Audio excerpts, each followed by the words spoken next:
आज हम सॉल्व करने जा रहे हैं क्लास 10 एनसीईआरटी मैथ्स का चैप्टर 1 का क्वेश्चन नंबर 3 एक्सरसाइज 1.1 का। तो ये क्वेश्चन है, find the LCM and HCF of the following integers by applying prime factorisation method.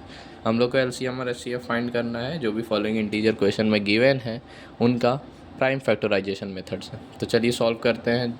आप लोगों ने पहला 2 वीडियो देख लिया होगा कि कैसे क्वेश्चन सॉल्व हुआ, तो ये भी आपको ईज़िली समझ आ जाएगा, कोई बहुत बड़ा चीज़ नहीं। तो चलिए सॉल्व करते हैं। तो सबसे पहले प्राइम फैक्टराइजेशन से हमें 12 का प्राइम फैक्टर और 15 का निकालना होगा। तो चलिए पहले एक बार रफ में हम लोग निकाल लेते हैं। तो पहले 12 का निकालते हैं। तो 12 का 2 6 2 3 3 1।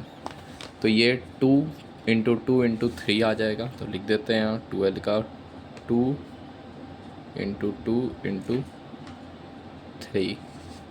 तो इसको हम लोग लिख सकते हैं 2 2 टाइम्स है तो 2 स्क्वायर इंटू 3।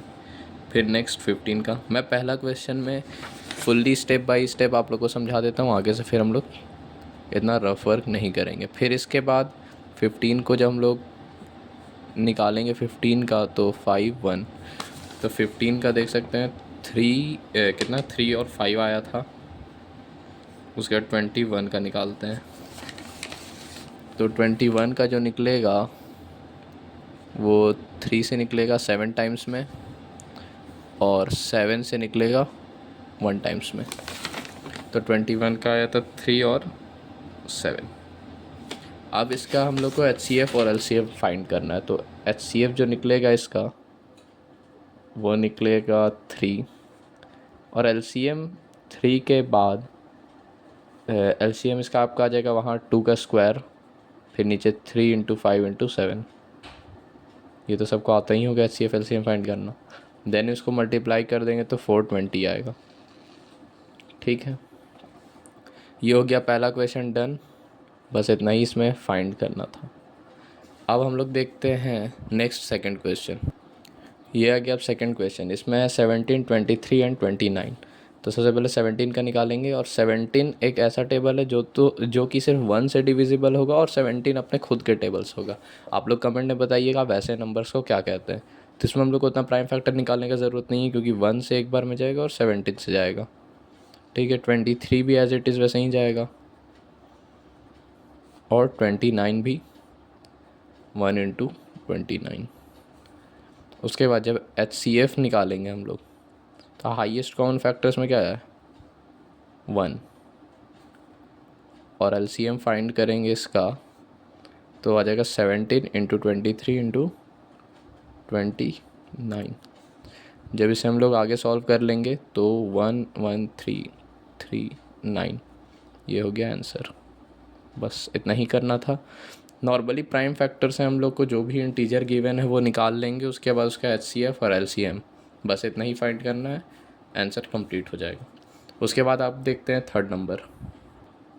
अब उसके बाद नेक्स्ट है 8 9 और 25।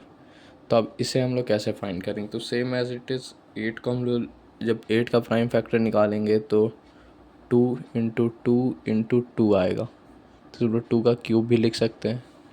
फिर 9 है ना, 9 का जब हम लोग प्राइम फैक्टर निकालेंगे तो ये हो सकता है 3 इंटू 3। इसको भी हम लोग 3 का स्क्वायर लिख सकते हैं।